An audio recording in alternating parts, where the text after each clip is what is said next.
Welcome back to the best thing you watched this week. We've got Chris from Movies and Munchies, myself, Ruben from the Ruby Tuesday.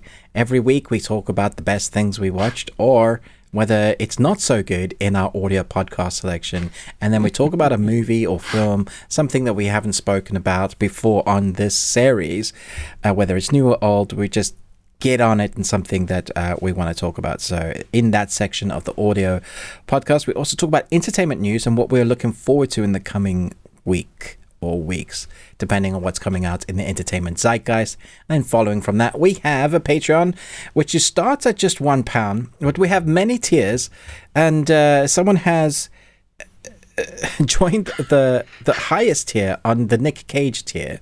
I'm sure Chris is going to put name, which means we have to do a skit or a short film, which we've now put into action. We're going to be recording some this weekend and possibly during the week, and it's going to be so stupid and funny.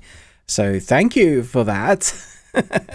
But if you want to join us, you will get to see that, because when you sign up for £1, you get to watch all the stuff that people have requested to review, to do all the poster things that we do, all the movie quizzes we do. There's like 75, probably nearer 80 now, of videos that you can check out just for £1, and we have a nice community growing there. Yes. Really interesting bunch of geeks and nerds, and I love it. I think that we've got a great community. So thank you so much for supporting us on the Patreon, or however you support us. Do check out each other's channel. Chris at Movies and Munchies, Ruben and the Ruby Tuesday. We also have tweeters, or X, whatever the hell you want to call it, but we're on social medias. You'll find us there. But let's get into talking about the movie quote quiz from last week and find out who won, Chris. Before we do that, I want to tease something to let everybody know, because we want you to put this on your calendar. Oh, thank you. It's going to happen. Yeah. This may be a train wreck. We don't know. Okay, but on Saturday, January 6th of 2024, and we will put all the times up like in the description and stuff, so we can really figure it out, and then you can do all the math for whatever time zone you happen to be watching, listening, whatever, live in. We're going to do a live podcast. Real time on YouTube, both of our channels. You will be able to comment to us. We will respond. We don't even know how this is going to go. This may be the first and last time we do it. Both live at the same time on both of our channels. Yes. Yeah. This is a first. Yes. And so we invite you to come along with that. Saturday, January 6th, 2024. It's the first Saturday of the new year. We figure we will just start the new year off with a bang. With a mess. We don't know where the bang is going to come from. It may blow us up. We don't know. But it will be entertaining for at least a couple minutes. Or frustrating. So, okay. But if you've ever wanted to ask us to talk about something in entertainment, media, stuff that you're like, I really love this, or they never talk about this, that is going to be in the chat. That's going to be your place to ask us.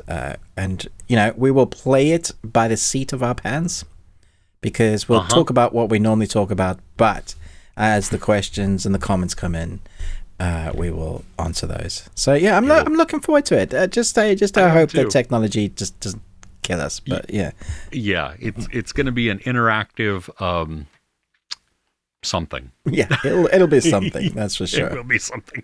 We'll have a runtime. All right. This week, our winners for the movie quote quiz, Nostromo and Red Comet, both got all three.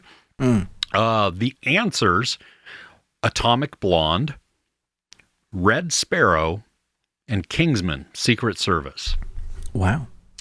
So the theme is espionage, assassin. I was going to go femme fatale, but yeah.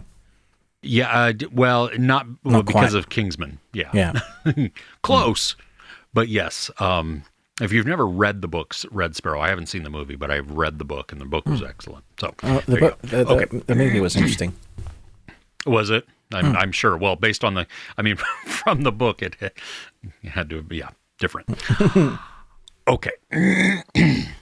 Are you ready for this week's? As ever. Anticipating. Okay. Number 1. So I take pleasure in the details. A quarter pounder with cheese. Those are good. The sky about 10 minutes before it starts to rain. The moment where your laughter becomes a cackle. And I sit back and I smoke my Camel Straights and I ride my own melt. Okay. No, 9 out of 10 war victims today are killed with assault rifles and small arms, like yours. Those nuclear weapons sit in their silos. Your AK-47, that's the real weapon of mass destruction. Okay. For someone who was never meant for... Let me start over. For someone who was never meant for this world, I must confess I'm suddenly having a hard time leaving it.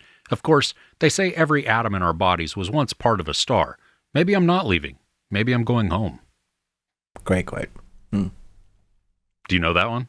No, I know none of these. Oh. I thought you might know the last one. I'm going to guess Clint Eastwood for all 3.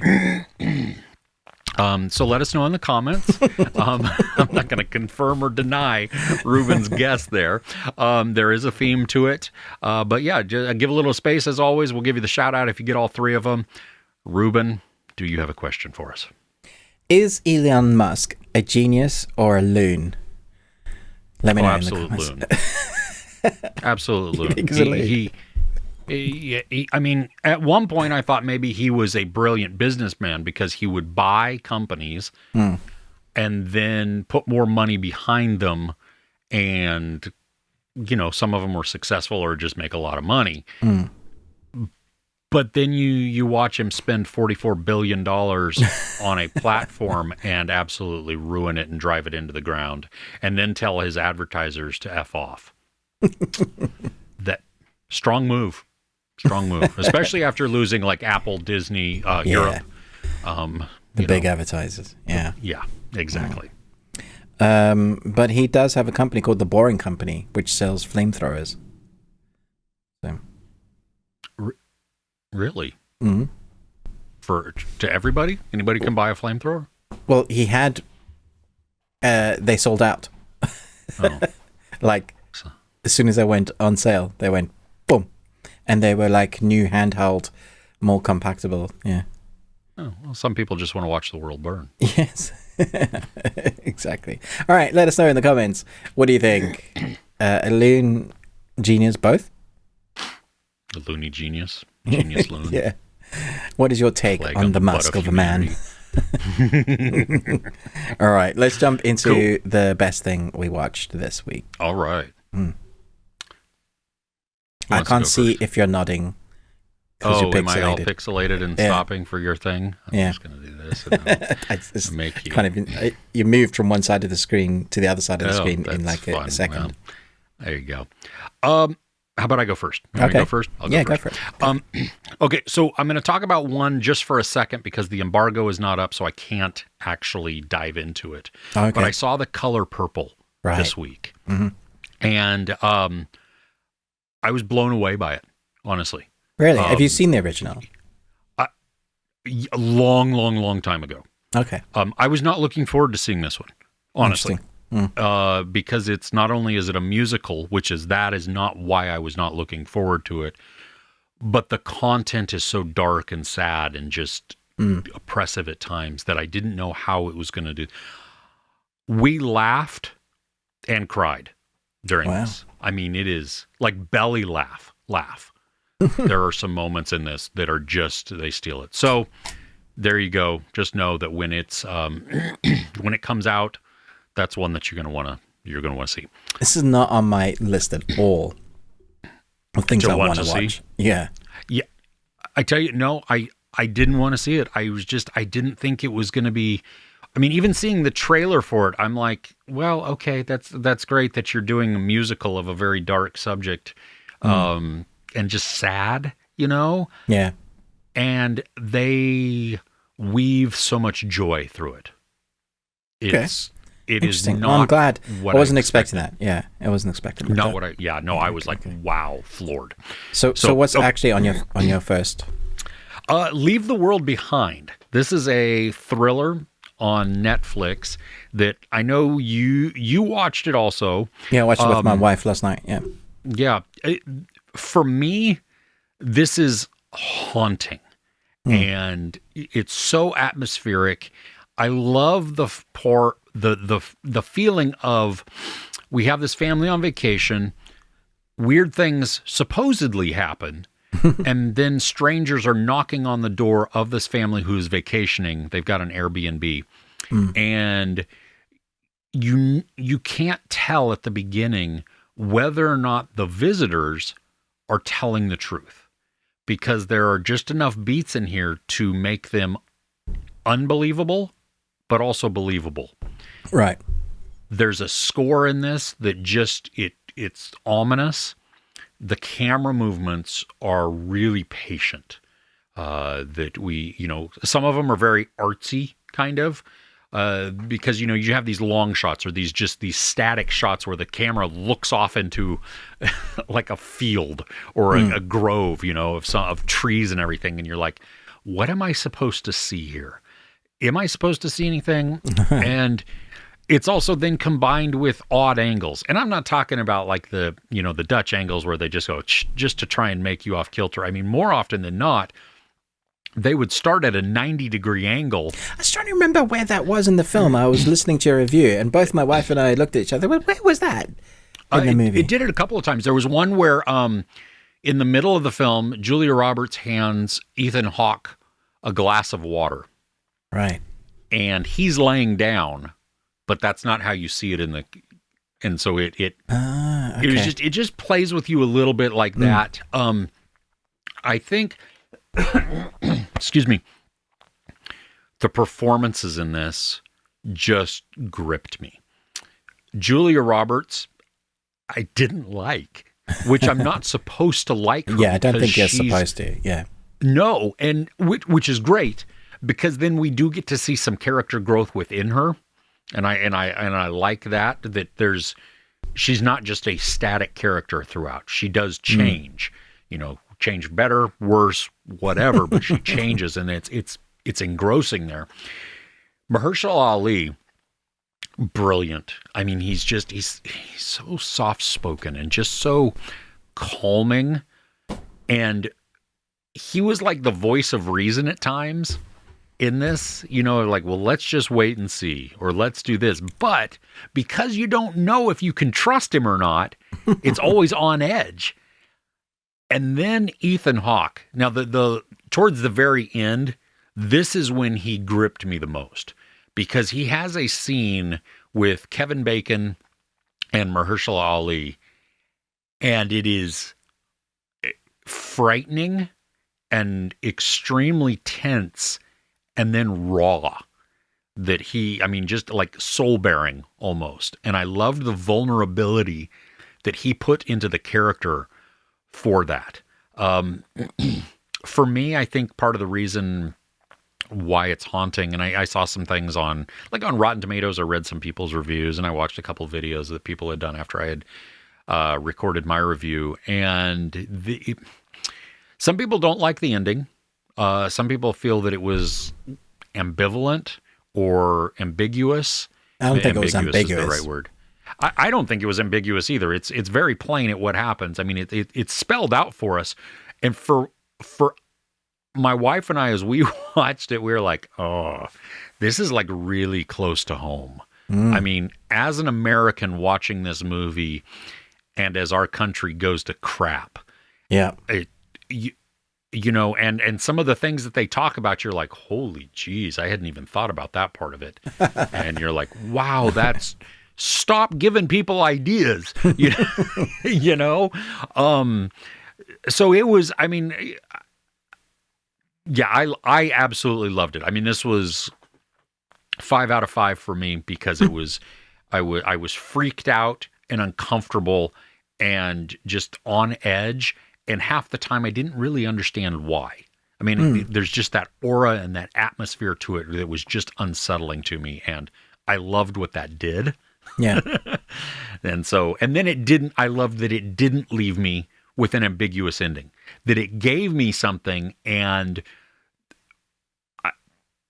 it felt plausible within the world they had set up, and a good payoff for that. You didn't like it as much as me, though. No, I really liked some of it. Like, it really felt like Shia LaBeouf, like his early films, especially with the score. Very Shia LaBeouf. It's like less is more with the score. So you have the score that's there the whole time, but it's like tones. It's just like it's awkward, uneasy tones that'll put you on ease. So whatever you're meant to be feeling, it guides you into a certain way of what you're feeling. I have to say, I'll never look at deer the same way again. Like how do you make an animal scary? This is how you do it. I don't think they explained everything enough. Like, not that you have to explain everything, but there's some things that they left at the ending. Not ambiguous, but there was stuff that happened during the movie that were like, but that actually wouldn't work quite like that. That's not how that affects that. And so the logical, I guess the logic of it, like my brain was putting things together. I guess when you're in this type of movie, you plan, right? You think, like, how would I do it? What would I do? What would that look like? How would that go about? And because of the atmosphere, which was incredible, that just kept building and building. Once we got to the end, I kind of felt let down. Like, I didn't feel like there was a big reveal. There was a mystery. Like, oh, this is it? Oh, there's not more to it than this? Oh, okay, cool, fine. This is how you're ending it. So I expected, because I had in my mind then that it felt like it could even be otherworldly, it could actually be an alien invasion. We didn't quite know what it was. Once we got to the end, and it was just like, oh yeah, but this is so believable. It could be like a documentary, like this. It's like, yeah, okay, fine. Yeah, I'm not surprised at all. The ending with one character, I thought was totally predictable, but I wanted that for that character. Yes. Like 100%. Yes. You've got to end it like this. That's how you end it. It feels wrapped up. But I also feel like the other characters would meet up with that one character because they'd spoken about, they'd set it up. So that wasn't ambiguous for me, I think, for anybody that had issues with that. Filmmaking wise, there's some incredibly beautiful shots. Like, there's a corridor shot in red lighting where a character just stands still and they just hold it, like you were talking about, just holds on it. And that haunting moments, or things that you see for a second that a character sees and then it's not in there anymore when the next character sees. Beautiful moments with characters dancing together with music. I thought, like, incredible scenes, but you also just don't know who to trust. So, like, in one hand I was like, yeah, this is great, but the whole time we were thinking, well, where's it going? I also feel like once you know where it's going, it took too long to get there.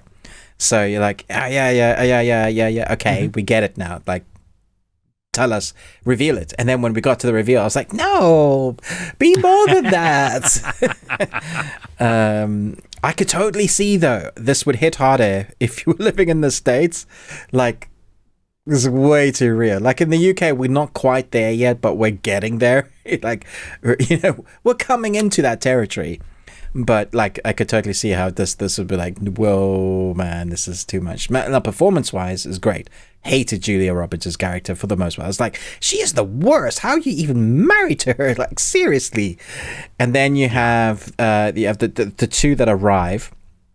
The youngish girl, because I think people with African heritage generally can't tell their age. I have a friend named Steph. He's looked like he's 26 for the last 30 years. Like, he's over 50 now. Dude. And he just, like, they just beautifully age. That's how you just, and it's just unfair. So I was like, totally. Whenever it comes to African American or British African, you just don't know. So I would just say, I don't know whether she's young. I would say she's young-ish. Going on, she had tattoos, so right. I would say, like, so there's a certain 20s. age, right? Like, yeah.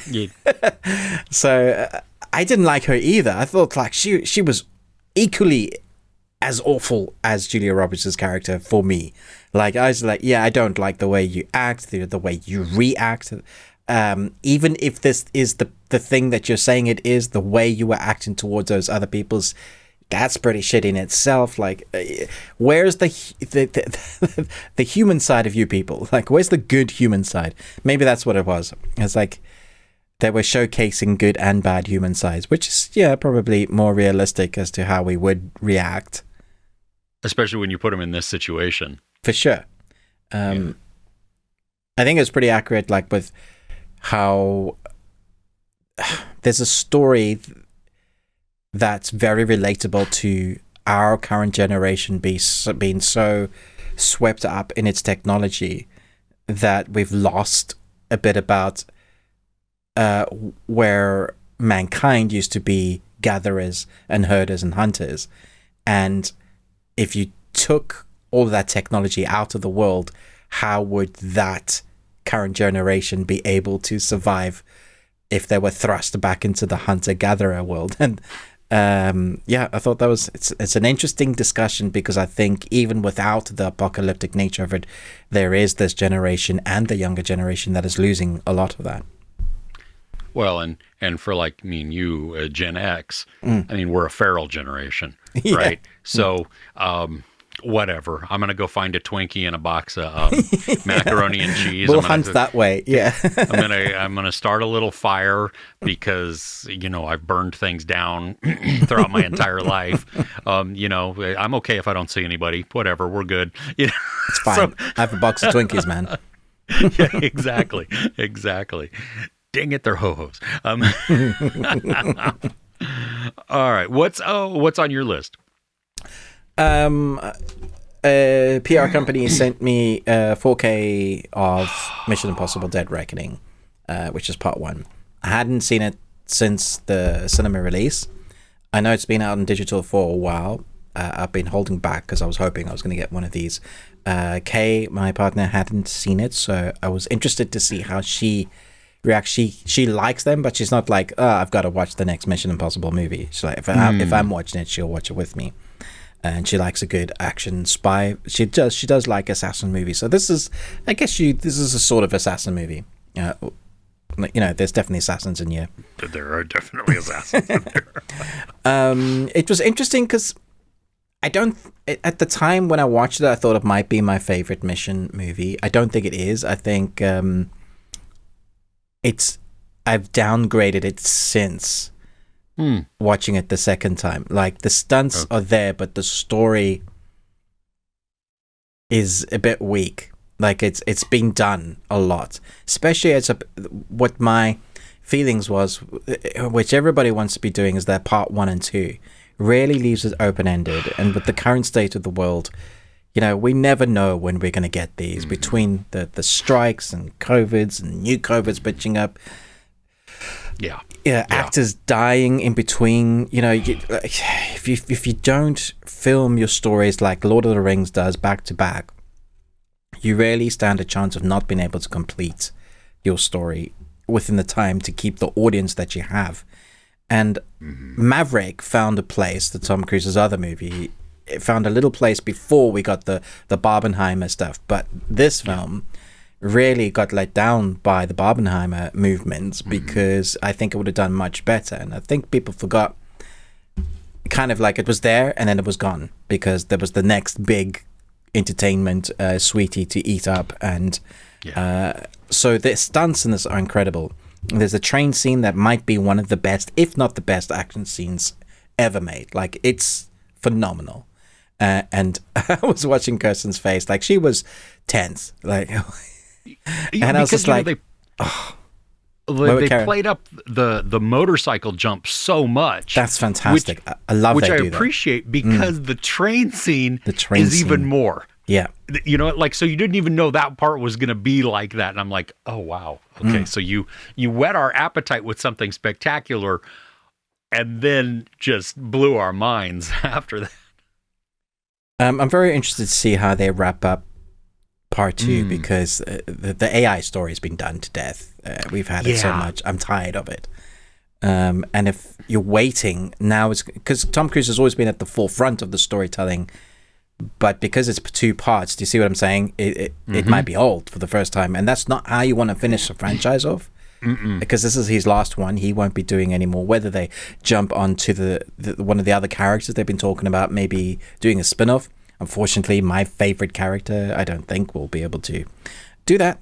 I think my favorite mission, other than the first one, still Rogue Nation. Rogue Nation. I think that's still. Who's your favorite? Is it Jeremy Renner? I do like him. I like him. He's a lot. great in it. But I would love Benji to carry on in some way. Like I need him, or Haley Atwell's character in the new one. Dude. Like she had so much chemistry with Tom.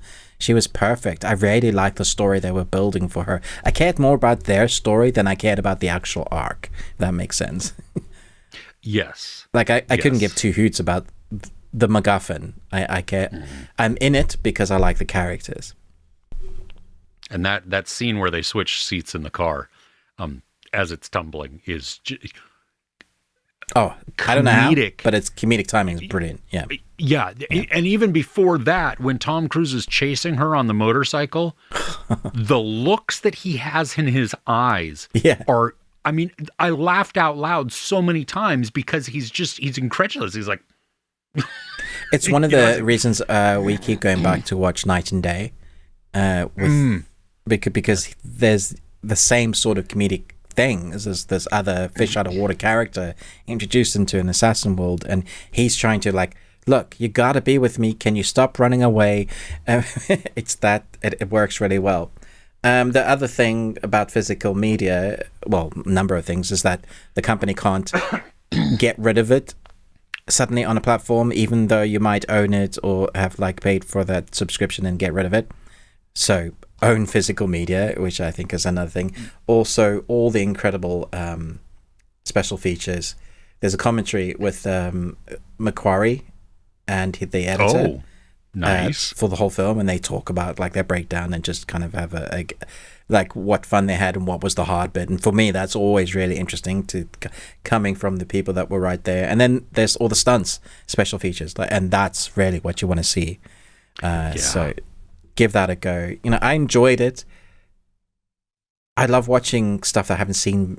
I love watching content I've seen before with people who haven't, because I want to know if they experience the same sort of buzz that I got from it the first time, or it was just me because I love film. So that's always good fun. But crystal clear on the 4K. So good. Nice. Yeah. Well, and it also lets you know how well the story resonates too. Yeah, exactly. When other people watch it who have never seen it or whatever, and nice. Dude, that's a great. I can't wait to watch that again, because it was just, I remember I saw it twice in the theater and I was blown away. So it's fun. Cool. What's next on your list? This one it's still in theaters, but it's also on demand. So it's a higher price on demand because you still see it in theaters, Right.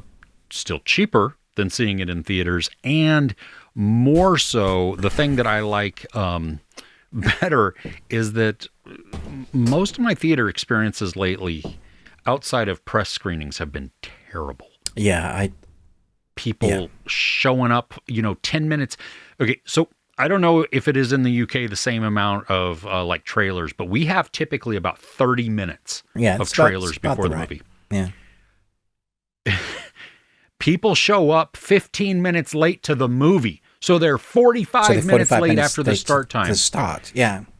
And then they take out their phone and they go, there we go. And they turn on their flashlight. Like to try and find the... And they're talking and they're getting situated. And I'm like, are you freaking kidding me? You had all this other time to come in here, but no.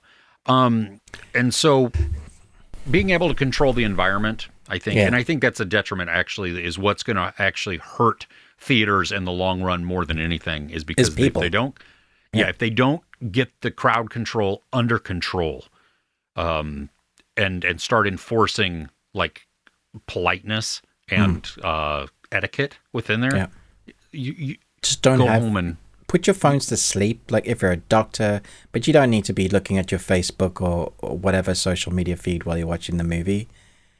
Yeah, I like during the first Aquaman, my wife was so just not into it. She left. She went outside, sat in the hallway, and scrolled. So I was like, oh, that's funny. Yeah, but at least she went out. Like, I know so many people. Yeah, a lot of people, they full brightness and everything. And yeah. Well, so anyway, all that to say, I watched a movie at home that is still in the theaters. And it's been getting a ton of buzz. I had wanted to see it, just didn't have the opportunity to catch it in the theaters, but it's The Holdovers. And so you got Paul Giamatti, and it's kind of like, now this takes place in 1970. The story does. So so it's like a modern day, but prior, or no, it's about the same time era, I think. Anyway, a Dead Poet Society. It has moments of this because Chris, that's 50 years ago.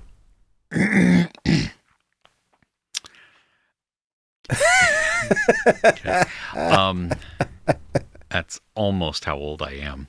Oh my gosh. Okay. Anyway, so modern day Dead Poet Society. Yeah, because it's at a private school, and it's an all boys school, and so you have basically what happens is over the holidays, over Christmas, there are a handful of kids that they can't go home. Their parents are either rich, whatever, and they don't want them there. It doesn't really matter, but they're holding over the semester, between semesters at the school. Paul Giamatti is the one tasked with being the teacher, the adult responsible for watching over the students that are there. Yeah. And then you just have this this friendship sort of that develops between one of his students and him. There's also a cook. She runs the cafeteria and the kitchen, and she stays on also, and so she cooks, and she begins to interweave with their interactions, which is great. I mean, she's invited in, she invites them into things, everything else.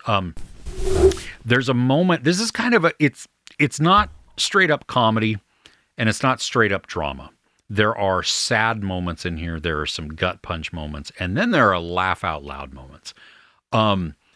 The first time we watched Paul Giamatti walk into his classroom, the things he says to his students, I was dying, because it's just like, it's witty, it's highly intelligent, and it is so searingly biting. I mean, he's insulting them like crazy because they're so privileged and dumb. And the story itself, the progression of it, it's patient. It's just a slowly evolving relationship. Invested in it the entire time. I think you can kind of see where it's going at points, and I didn't mind that, because it was kind of, for the most part, it was the trajectory that I wanted. I don't necessarily love how it wraps up, but that's more of a personal choice versus does it make sense for the story? Absolutely. Is it great for the story? Absolutely. It really works. The aesthetics of the film are outstanding. Like, the opening scene literally has crackles in it and stuff on the film. It looks like we're watching a film from the 70s. Oh, cool. But it's all put in digitally. It was filmed on digital and everything else, but it's what they beautiful did is in front look. of the lens, they were just like throwing bits of salt. Yeah. Yep. Yeah. Then they had some people just walking in the background, eating Cracker Jacks and everything. Yes, exactly. Old school. Totally. Paul Giamatti is brilliant. I mean, when is he not? Like, even if the thing he's in is bad, like a Transformers movie, let's say, he's still great. I remember the first time I remember like actually noticing him in a role was in My Best Friend's Wedding. And wait, what? Who was he in that? With Julia Roberts. Oh, he has a very small role, and he was the best part of the movie. He is a bellhop in a hotel where Julia Roberts is, and they sit down and have a conversation, and he shares a cigarette with her. It's like 3-5 minutes maximum. Riveting. He is so good. He's the best part of the movie. But So you didn't like the movie? The first time I watched it, I loved it. Okay. On rewatch later, Yeah. I didn't like it. It's just you look at actually the story content and you're like, that is really horrible what you're doing. You're just a terrible person. Here he is cranky and gruff, but also there's a warmth to him. There's a loneliness and a brokenness that sits within him that may or may not actually be shaping some of him, and throughout it, we get insights and the struggle that he has internally of how he should act or how he should be the role model for the students.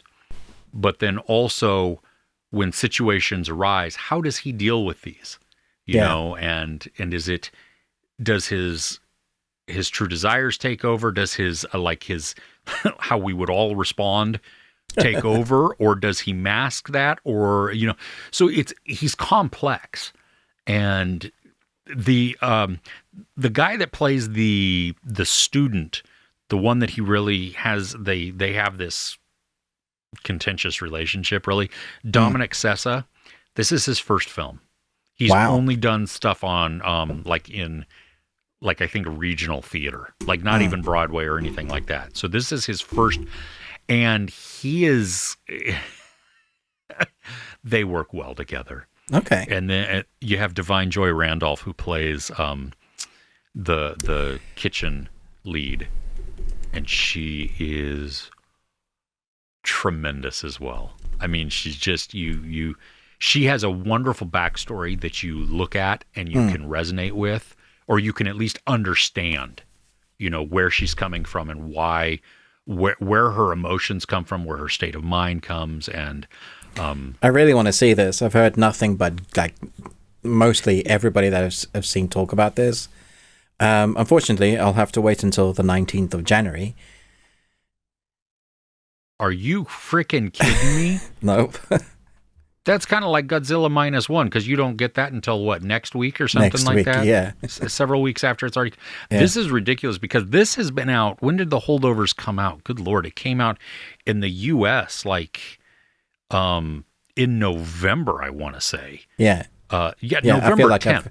I feel like I've heard about this film for a while already. Yeah. Yeah. So anyway, it is definitely worth seeing. I don't know if it's the best movie of the year. I've heard some people. I've seen some people really rate it as this is my new number one. Yeah. Yeah. For me, no.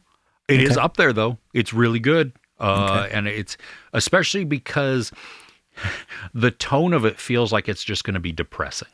And while there is sadness in it, there's also hope. And that's good because it definitely comes across that way as a depressing film when you it's not. So definitely, it's stupid that you can't see it. You should see if you can rent it online. I might be able to rent it via VPN or something. Yeah. Yeah, exactly, because I think it's $20 on Amazon. I think that's what it was. So, which is far more inexpensive than going to the theater. So especially if you buy any confectionery. Yeah, well, me and the family, we went and saw. What did we see recently? I don't know what we saw. $100 though, just for tickets. Oh, just for tickets? Just for tickets. I don't know why your tickets are so expensive, dude. Because we would pay about at my local View Cinema, you can pay anywhere from $4.99 to $7.99. So I normally do a $5.99 ticket. So if I bought confectionery, it would cost triple the amount of the ticket. But if you're renting or buying, you're renting from $14.99 to $20.99. So this is why for me it's cheaper to go to the cinema. Yeah, here the prices are about $15 a person. Wow. Okay. For the ticket. Cool. So we're double or triple what you're paying, Yeah. Just on that, and then the snacks. Yeah. It's, oh my gosh. Okay. Yeah. So when we go to see movies at the theater my son works at, if he's not working, we get 50% off on the snacks, and I will still drop $30 to $40 on snacks. Yeah, and that's still with the discount. That's 50% off. Yeah, that's crazy. That's crazy, man. So it's an expensive outing, and then have people talk through the movie. Yeah, you just paid so much money to go to sit. No. Yeah, no. I'm sorry. You may not get up after the movie's done. You may just die where you're at. So anyway, so the Holdovers. Yeah. Yes. What's next on your list? I'm going to talk about $1 billion franchise. Okay. We watched Avatar a number of times. Love that. Watched Avatar 2. Thought it was a good documentary. However, there is now Avatar. This is called Frontiers of Pandora. It's an open world game where you get to play in Pandora. And when I say play in Pandora, everything you wanted to do, like in the movies, like Becoming, you get to do that. Like you get to tame your own flying dragon. You know. Shut up! Really? No, you fly around the Misty Mountains. You hunt and gather. At night, the flora and the fauna come alive in those iridescent, like bioluminescent colors. The part of the storyline is that humans are like mining, and the landscape goes all black and gray, and so you have to go and destroy the mining to revitalize the land. And as soon as it's gone, like one of the mining things, all the life and color comes back, and it's just like, ooh. So you are a Navi, but you're a human Navi. So you've been raised by humans. You managed to escape them. And then you got to learn everything that you should have learned as a Navi. So this is where the game teaches you, where you get like your skill trees and things. Everything that a Navi would have as an adult, you don't have. You need to learn, kind of like Jake. And it intertwines into that story as well. So you get put in like a hibernation chamber, whatever, and someone says to you, I'll come back and rescue you. And that was basically the first Avatar when Jake was like rebelling. And then you come out, and I presume it's somewhere in between or just after or during the second film. So it really intertwines nicely. It's you're investigating a part of Pandora we haven't seen, which is great. You are your people used to be travelers and what do we call them, gypsies, although that's not the correct terminology anymore. Basically a traveling group, which is great. And so you want to link with other types of Navi. Now, I haven't gotten that far. I've done a couple of hours. The first 20 minutes may put you off the game because you're stuck in like human barracks, basically. And it's all like a grey corrugated, really early Halo. Think like Halo 1 and 2. That's sort of like, and it's like, oh, this is not great. But they do that on purpose because there's this, when you're escaping, and it's also like first person. You only see like your hands, like so you are the camera everywhere you're looking. Oh, okay. Even though you do collect different items of clothing, you don't really get to see it. The items of clothing can like upgrade your health or whatever, you know. Oh, okay. Okay. So there's this bit where you come out of the first 20 minutes of the game. There's this like tunnel of bright light, and then as you walk out, you see Pandora, and you're like, holy crap! Like, this is great. Man, this was meant to be my Christmas present, but it came out now. So Kirsten, like, okay, you might as well play it now. Man, this is like making me feel like a kid. Escapism at its best. The story's fun so far. I'm sure it's going to get a lot better, but I've heard very good things. This is Ubisoft in collaboration. So if you think Far Cry, but earlier Far Cry Ubisoft stuff, because their last couple of games just haven't been great. They're open world. They really bog down the map with like stuff to do and collect and like go there. Here you won't run into bad guys all the time. The world is big. You will run into them while they're doing stuff, but a big part of there's like a 3-tiered arc as to what you do in this game. You are the hunter-gatherer, where you got to learn about the fauna, learn about the species, learn how to hunt. And then you got to learn about your heritage, who you are as a Na'vi, and the people. And then there's the human side of what they're doing. So it plays equal parts to all three of those. So you could spend easily like an hour just exploring and not really run into like people, but you'll run into animals that might want to eat you. And you remember those dogs with like 6 hands? Yeah, like those are one of the first things you'll run into that are evil. You come across those mech warriors, like that you see Jake fight. You get the sense that you are big, but in Pandora you are small. So when you're running around human settlements, you're massive. Like you feel like a giant. Yeah. When you punch a human, they dead, like one-time punch with those arrows. They're the size of spears.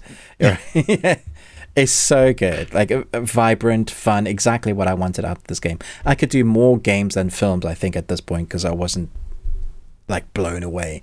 Very pretty looking film, but I don't think the story was all that. I'm hoping the story is very good, but that's my early kind of review for this. Nice.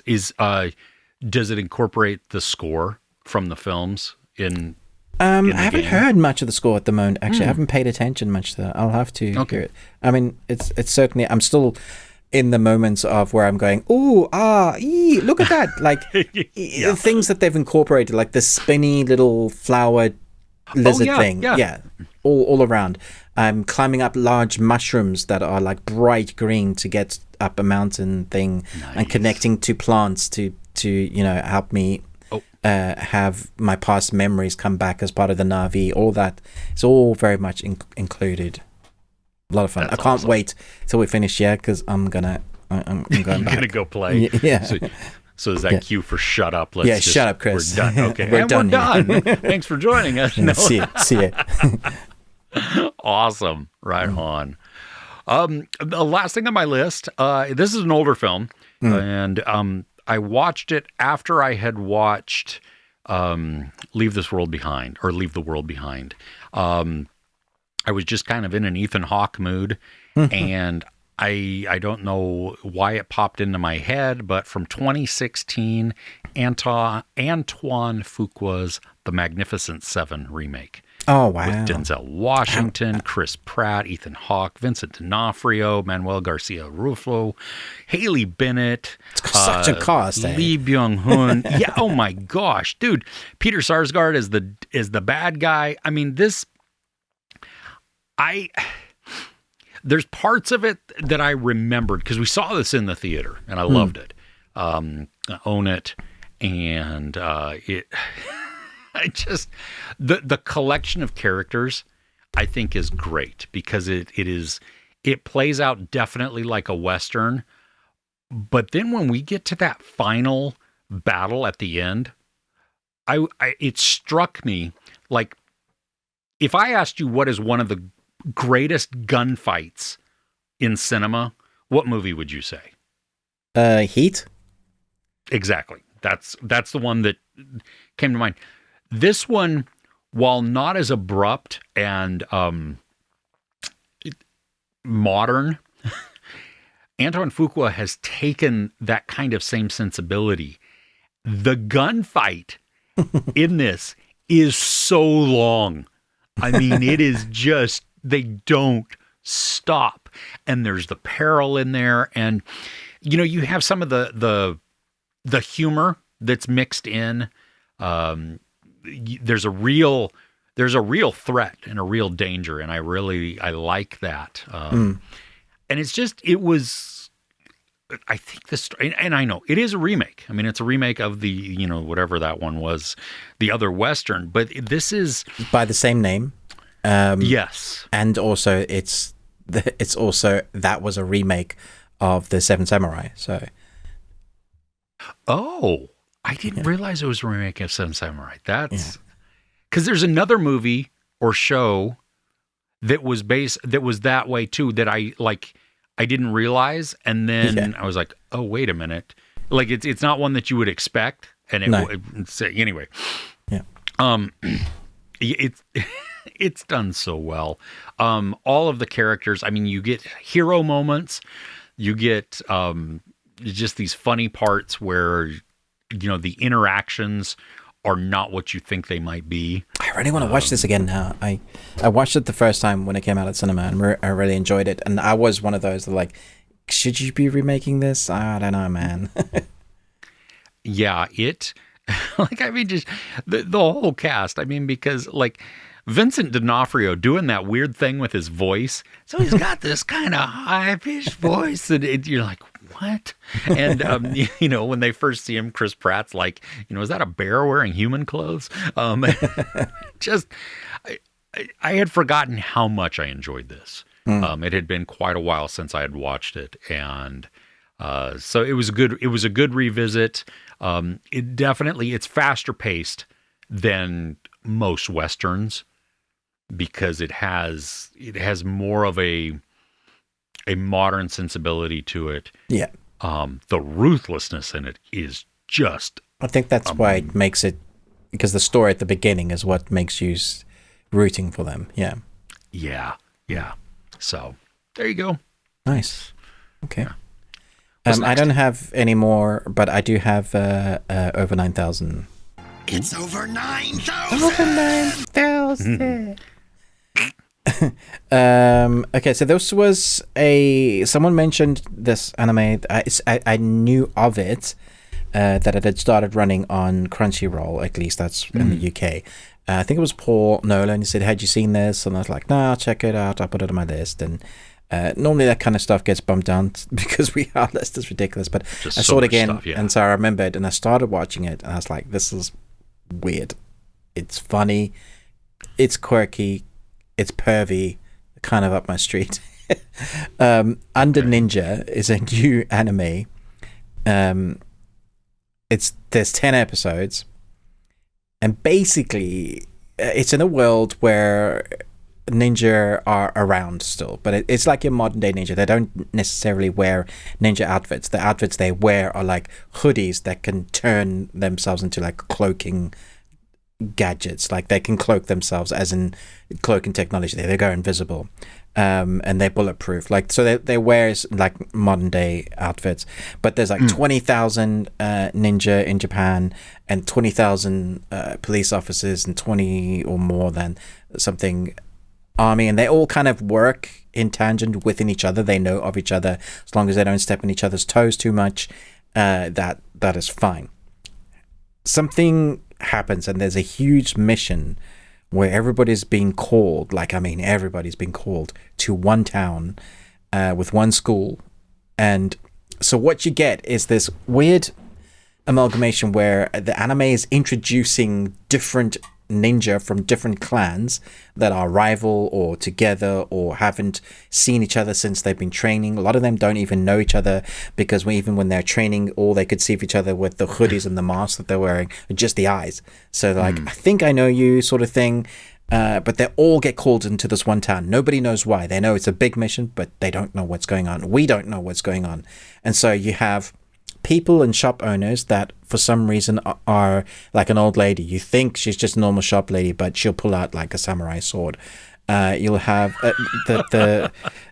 you'll have the principal of a school who's been there for 20 years, and he is like got ridiculous amount of skills. You got all the students that are ninja for some reason, and then you have the character that isn't trained at all who just happens to live there, that kind of it's just in amongst the craziness. So you have this going, and it jumps back and forwards in time because we'll have a thing happen, and a fight where characters meet each other. We'll see it from one perspective, and then it'll go blah, blah, blah, backwards, and will show us from another perspective of another character. A little bit hard to follow that way, but once you meet up into like the moment, then you kind of have the idea of where everybody was coming from. So it was really clever the way it did that. But the arc is, the draw is, you want to know what the hell's going to happen, and whatever's going to happen is going to happen in the next couple episodes, I think, because I'm at 10th episode and they've like now built up to that thing happening. And normally these anime shows run like to 12, 13. The first season is like 12, 13 episodes. So we'll see. So far, I love it. As I mentioned, there's perviness. There's like a kid that likes trying to steal a bra from a young lady, and he doesn't get to do that. He gets beaten up or electrocuted by a ninja, and then this ninja uses him and says, "If you want this bra, I'll give it to you, but you got to do this mission for me." So it's like, at first you think he was good, but then he's just using him. It's so classic anime, and the action when you see it is great. But the characters can just have you laughing your head off. It's weird, but you really want to know what's going on. Like the outfits that some of the characters wear are not what you think.